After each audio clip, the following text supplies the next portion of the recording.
کہ اب بھی اگر کوئی تم سے کہتے ہیں نا خدا کہاں ہے، تو اللہ کہتے ہیں ذالکم اللہ، میں ہاتھ سے اشارہ کر کے بتا رہا ہوں یہ رہا تمہارے سامنے۔ اس کے بعد کیسے انکار کی؟ تو تمہارے کیا ہے؟ سوال پیدا ہوتا ہے تو نہیں سامنے؟ اللہ کہتے ہیں اس کے بعد یہ اتنا سامنے ہے کہ ہاتھ سے اشارہ کیا جا سکتا ہے۔ تو اللہ اشارہ کر کے کیوں بتا رہے ہیں؟ آ کیوں نہیں جاتا سامنے؟ تو اللہ کہیں گے اگر میں سامنے آ گیا تو پھر آزمائش ختم، پھر اچھے اور برے کا فرق ختم، پھر شکر گزار اور ناشکرے کا فرق ختم۔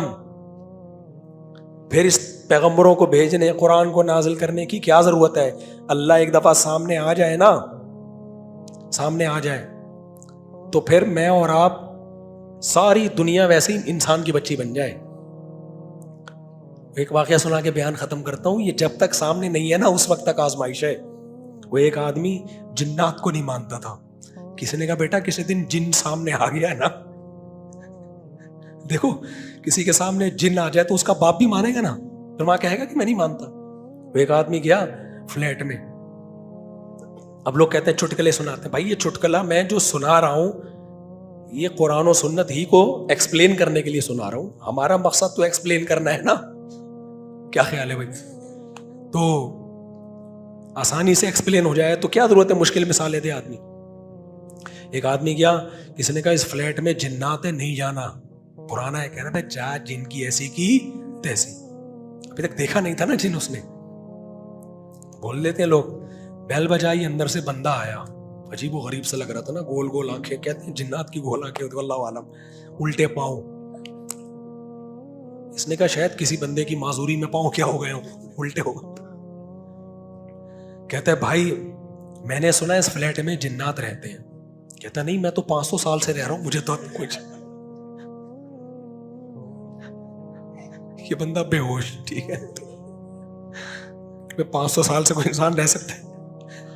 تو میرے بھائی اللہ اگر اپنے آپ کو آ کے دکھا دینا تو پھر آزمائش ختم۔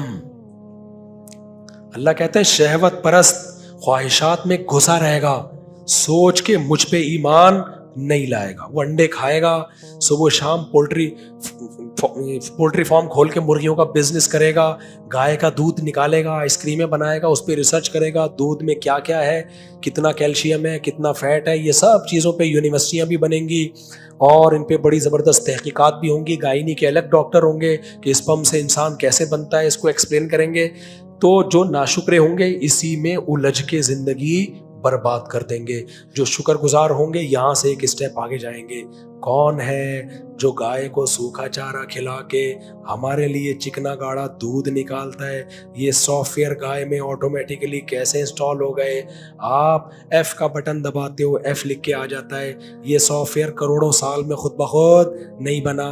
تو ادھر ہم نے بٹن دبایا، گھاس داخل کی گائے کے منہ میں، ادھر سے چکنا گاڑا دودھ آ گیا، اتنی موٹی ملائی، اتنا مکھن، گھاس میں تو بھائی کچھ بھی نہیں تھا، یہ سافٹ ویئر بھی خود بخود نہیں بنا۔ کوئی ہے جو ہماری ضرورتوں کو جانتا ہے، اور اس نے گائے بھینس کو دودھ بھی زیادہ دیا ہے، اپنے بچوں کے لیے تو تھوڑا ہی ہوتا ہے، تو پیدا انسان کے لیے کیا ہے۔ اگر یہ ایوالو ہوتا تو اتنا ہوتا جتنا گائے پی رہی ہے، گائے کا بچہ پی رہا ہے تو پورا پی لے تو مر جائے۔ یہ پیدا کس کے لیے ہے؟ انسانوں کے لیے پیدا ہو رہا ہے، یعنی اتنا اس کو سمجھ تھی کہ اتنا پیدا کرو کہ کچھ بچہ پیے گا اور باقی کون پیے گا؟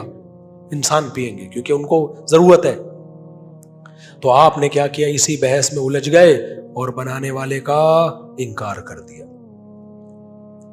تو اللہ اگر اپنے آپ کو دکھا دینا تو یہ آزمائش ختم۔ تو ناشکرے لوگ اسی بحث میں الجھے رہیں گے، کھائیں گے، پیئیں گے، موج مستی کریں گے اور بالآخر مر جائیں گے۔ شکر گزار کیا کہے گا؟ وہ کہے گا بھائی کہ یہ تو سب چیزوں میں اللہ کا جلوہ نظر آ رہا ہے۔ سب چیزوں میں کیا نظر آ رہا ہے؟ اللہ کا جلوہ۔ وہ کہے گا ذالکم اللہ، یہ ہے اللہ، ربکم جو تمہارا پالنے والا ہے، صرف خالق نہیں ہے۔ خالق کہتے ہیں بنا کے چھوڑ دیا، رب کہتے ہیں بنا کے چھوڑا نہیں ہے بلکہ پال رہا ہے، تربیت کر رہا ہے، روحانی تربیت بھی اور جسمانی بھی۔ روحانی کے لیے پیغمبر بھیجے، آسمانی کتابیں بھیجی جو آپ کو اللہ یاد دلاتی رہیں گی، اور جسمانی کے لیے آسمان سے بارشیں برسائیں تناور درخت اگائے، انجیر، زیتون، کیا کیا اس نے پیدا کر دیا. تو میرے بھائی بے وقوف ہے پرلے درجے کا جو سائنس کو پڑھے اور خدا سے غافل ہو جائے، اور عقل مند ہے جو سائنس کو پڑھے اور خدا تک پہنچے. تبھی اللہ سورہ آل عمران جو ہم نے کل پڑھی تھی اس میں اللہ نے کہا ان فی خلق السماوات والارض واختلاف اللیل والنہار، یہ تو سائنس کی باتیں ہیں نا، زمین آسمان کا عدلنا بدلنا، دن رات کا عدلنا بدلنا اور بہت ساری چیزیں.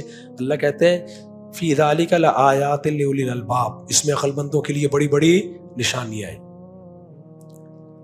تو اللہ تو کائنات میں غور کرنے کا حکم دے رہا ہے، لیکن غور کرنے کے بعد کیا کہہ رہے ہیں کہ اسٹیپ آگے بھی تو جاؤ نا، بنانے والے کا بھی تو یقین کرو. تو میرا گلا بہت خراب ہے آج، اتنا ہی کافی ہے، اتنا بھی نہیں کرنا تھا میں نے. یہ کسی کا سوال آیا ہوا بھائی تراویح آپ کی مسجد میں شروع کی لیکن میں اللہ کے راستے میں 3 دن کا رمضان. بھائی 3 دن لگا لو، تراویح پڑھتے رہنا. 3 دن لگانا بہت مشکل ہے، اور وہاں بھی تو تراویح پڑھو گے نا جب جاؤ گے جماعت میں. 3 دن لگا لو. شاباش. مفتی صاحب 6 روزے ہو گئے ہیں لیکن مسجد کے باہر گٹر کا پانی کھڑا ہے. بھائی جان یہ سندھ کی جو گورنمنٹ ہے نا، سندھ حکومت، رمضان ہے، رمضان ہے، اس سے کبھی خیر کی امیدیں مت لگاؤ. پنجاب دفع ہو جاؤ یہاں سے. صحیح کہہ رہا ہوں. میں تو جا نہیں سکتا کیونکہ زندگی ساری کراچی میں گزری ہے ہماری.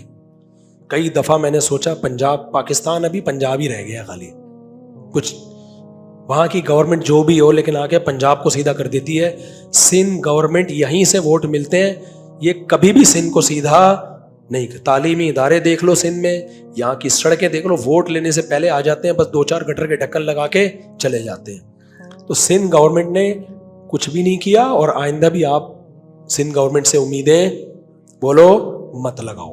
نہیں ہو گئی ہے. زیادہ سے زیادہ کوئی وزیر اپنے گھر کی سڑک تھوڑی سی صحیح کر لے گا، اس سے زیادہ نہیں ہو سکتا.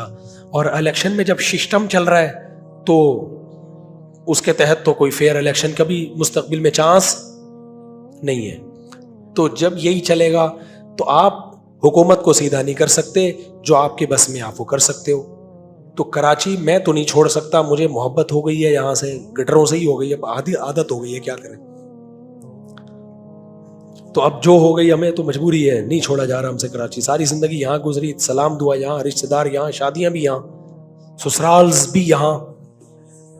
تو اب میں کیسے چھوڑوں یار. پھر امامت بھی یہاں، جامعۃ الرشید جہاں میں پڑھاتا ہوں وہ بھی یہاں. تو میرے لیے موو کرنا بڑا مشکل ہے. مجھے تو دنیا باہر سے آفریں آ رہی ہیں، ادھر امریکہ شفٹ ہو جاؤ، تو کینیڈا شفٹ ہو جاؤ، تو UK شفٹ ہو جاؤ. میں کہہ رہا بھائی میں نہیں شفٹ ہو رہا، میں کہاں اچھا ہوں، میں کراچی میں اچھا ہوں. تو لیکن آپ کی تو مجبوری نہیں ہے نا. تو پنجاب زیادہ بہتر ہے اس وقت، اور آئندہ بھی چانسز ہیں پنجاب میں. وہاں کی گورنمنٹ پڑھائی کا بہت اچھا سیٹ اپ. پنجاب کا جو تعلیمی سسٹم ہے KPK میں بھی بہت اچھا ہے، صرف پنجاب نہیں. جامعۃ الرشید میں طلبہ KPK سے آتے ہیں، سارے قابل آتے ہیں، KPK کی یونیورسٹی میں پڑھے ہوئے. یہاں تو بیڑا غرق ہے، بیڑا غرق، اور کوئی چانس.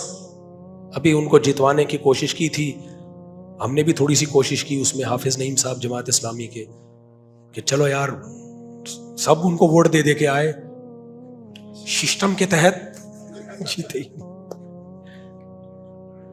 سمجھتے ہو کہ نہیں سمجھتے؟ تو یہاں نہیں ہوگا، بھول جاؤ آپ. تو اس لیے دفع ہو جاؤ یہاں سے. آن لائن بیان سن لیا کرو.